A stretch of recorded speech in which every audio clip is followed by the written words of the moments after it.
Alors nous sommes le samedi 15 juin 2015, nous sommes de retour à la Capte. J'ai quelqu'un à côté de moi, j'ai lui demandé de se présenter. Bonjour. Je suis monsieur Patrice Reich, j'appartiens à l'association La Partègue qui s'occupe du patrimoine maritime de la presqu'île de Giem. On est justement à cette fête de la mer, édition 2015, nous sommes à la Capte. Vous tenez un stand près de la capitainerie. Je me suis arrêté sur votre stand parce que vous avez d'une part un book magnifique, mais j'aimerais que vous me disiez un petit peu qui vous êtes et ce que vous faites. Ça fait 22 ans maintenant que nous avons créé l'association. Nous travaillons sur la restauration des bateaux de travail de la presqu'île de Giem, c'est-à-dire des bateaux de pêche essentiellement. Nous avons actuellement 3 bateaux labellisés au niveau national, bateaux d'intérêt patrimonial. Et liés à ces bateaux, nous mettons en valeur aussi tout ce qui est les appareils de pêche et toutes les techniques de pêche associées à ces bateaux. Juste derrière nous, on a probablement un bateau à voile. Vous faites également tout ce qui est, comment on peut dire, restauration de bateaux? Oui, nous restaurons les bateaux. Ce sont des bateaux qui sont anciens, ce sont des bateaux à gréement latin. Le plus ancien que nous avons est de 1876. 1876 qui aurait 140 ans l'année prochaine. Et il a besoin d'une restauration. Là, c'est pour ça que nous demandons à avoir un atelier pour pouvoir faire ça dans l'année, cet hiver. Alors justement, j'ai vu, puisque c'est aussi peut-être le but de cette participation, et en tout cas parmi les photos qu'il y a dans votre book, j'ai cru remarquer qu'il y avait quelques petits problèmes concernant le fait que certaines opérations se passent dans un jardin. Est-ce que c'est normal? Je ne sais pas si c'est normal, mais c'est ce que l'on fait depuis 22 ans. Et je crois que le patrimoine maritime irois mérite mieux que ça. C'est-à-dire que là, nous, on en profite, mais on voudrait que tous les Irois en profitent, que tous les visiteurs, les touristes en profitent. Et donc là, nous demandons, puisqu'il y a une opération grand site sur la presqu'île de Giem, nous demandons qu'un lieu permanent ouvert au public soit créé dans le quartier, là, justement. Alors on a fait également durant l'année, c'était le Yerboat Show, ce qui nous a conduit donc sur le port de Hyères. J'ai appris que vous aviez 2 bateaux là-bas, près de la capitainerie du port de Hyères. J'aimerais déjà qu'on dise les noms et est-ce qu'on peut déjà les voir si on va là-bas? Oui, alors nous avons 2 bateaux au port d'Hyères. La municipalité nous a accordé la gratuité, ce qui était indispensable pour des bateaux qui sont quand même assez conséquents, puisque c'est 2 bateaux de 9 mètres. Le Liberté, qui aura 80 ans l'année prochaine, et le Riseman Drag, qui est un bateau unique, qui est un Riseman Drag, un bateau unique dans le Var.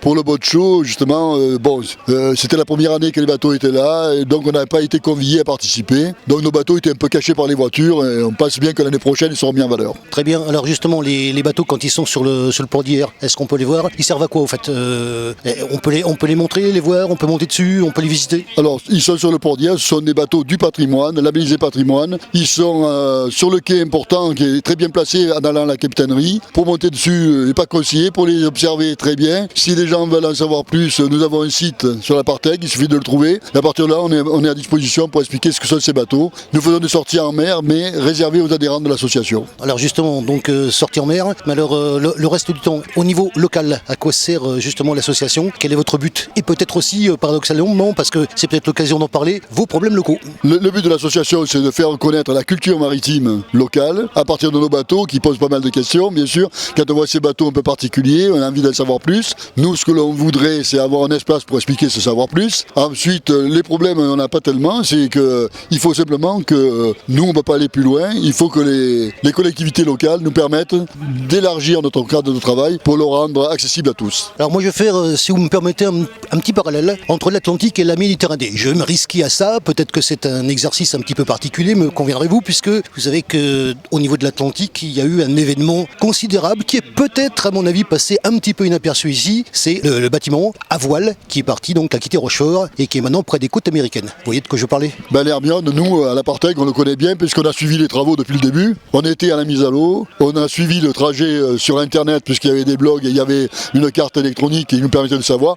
On suit le trajet et on sera à l'arrivée à Rochefort. On parle de patrimoine, on parle de culture maritime et on parle de différences de régions. Et j'ai cru d'ailleurs remarquer, puisque j'ai consulté votre book ce matin, puisqu'on me l'a montré, et vous justement vous avez fait des manifestations là-haut, notamment en Bretagne. Quelle différence vous voyez entre la culture maritime atlantique, si on peut dire ça, et la Méditerranée? Est-ce que vous voyez déjà des différences et quelles sont ces différences? Oui, alors nous avons participé à beaucoup de rassemblements, dont Brest, on est allé plusieurs fois à Brest avec nos bateaux, on a participé à des concours, puisque vous avez certainement su que nous avons gagné le premier prix toute catégorie concours mémoire des ports d'Europe à Brest, il y a en 2012. La différence que je vois, c'est que la Bretagne, ayant perdu toute son activité pêche, a dû à un moment donné se poser la question de que fait-on du littoral? Et à partir de là, ils ont mis en valeur toute leur identité maritime, tout leur patrimoine maritime. Nous ici, la différence, c'est que pour le moment, on ne vend que du soleil Hélas, aujourd'hui, il n'y en a pas.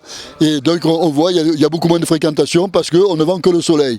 Nous, on est en Bretagne, il tombait des cordes et il y avait 1 million de spectateurs pour Brest. Donc, je crois qu'actuellement, ici, en Méditerranée, on ne vend que le soleil et je pense que c'est une erreur. La différence est là. Parce que le patrimoine maritime méditerranéen est beaucoup plus ancien puisque 2600 ans ailleurs, et à Marseille, et Conrad a écrit la Méditerranée, c'est le berceau du métier de marin. Donc, je crois que c'est nous qui sommes les mieux placés pour faire de la culture maritime. Ce n'est pas encore dans les cartons des administrations qui, depuis 40 ans, ne vendent que du soleil et du sable. Qu'est-ce qu'on peut faire pour mettre en valeur davantage le patrimoine maritime méditerranéen ? Je pense qu'on s'aperçoit tous que le tourisme qui se concentre sur 2 mois l'été s'essouffle un peu, que les gens demandent maintenant à mieux connaître les territoires. Et je crois que nous ne sommes pas les seuls, il y a pas mal d'associations qui travaillent. Et en relation et en collaboration avec les municipalités et les collectivités locales, je crois qu'on peut présenter une Méditerranée beaucoup plus vivante et beaucoup plus culturelle.